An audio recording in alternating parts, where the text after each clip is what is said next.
کم انسان چې د الله نه یریږي نو که یو خر سره د مشابهت ورکړي نو دا د خر توهین وکړه، ځکه خر هم په زناورو کې بدتر یادیږي خو هغه هم د الله نه یریږي. لکه بلعم ابن باعورا،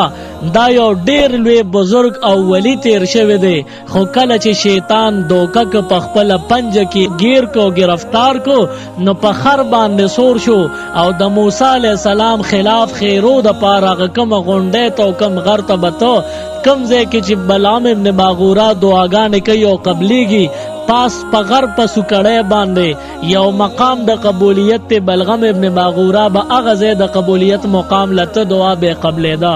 نن د موسی علیہ السلام خلاف روان دی، هغه د غر ډیرکې ته خیجي ولته به د موسی علیہ السلام پسې خیرې کوي او په خر باندې خپور واړو لروان دی. وی دغه خر وته په ځای باندې کلک ولاړ دی، مخکې نزي. بلغم ابن باعورا یې وخی خدا خر مخکې نزي، سمنځ پورې خو خر ځان سره بوتلې د اخر کې ته کوشو ځان پسې پراخکو بره بوزي. نور کله خر په اسانه وته خو په خوشاله وته او نن دغه خر په بره باندې نزي چې د ډیر غزارونه ول ورکل تکلیف د خر تورسو زخمی کو خوږي کو نوې د خر وته سر راتاو کو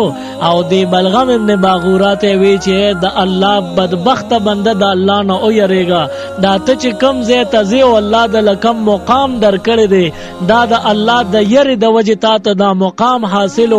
نن ته د موسی علیہ السلام خلاف روانه هغه د قبولیت مقام ته زی، موسی علیہ السلام ته خیرو د پارزی نو التک اورسی د لوی عذاب کې بغیر شي. نو بلغم ابن باعورا دا خر بیا ځان سره راخکو، وی دا خر بیا وته گویا شو الله د خبرو کولو طاقت په جبه کې خو د هغه خر وته وی چې صاحب کته زینو پیاده لاړ شه، زه د الله د قهر او د غضب د یریګم زه سره مخ کې نظم.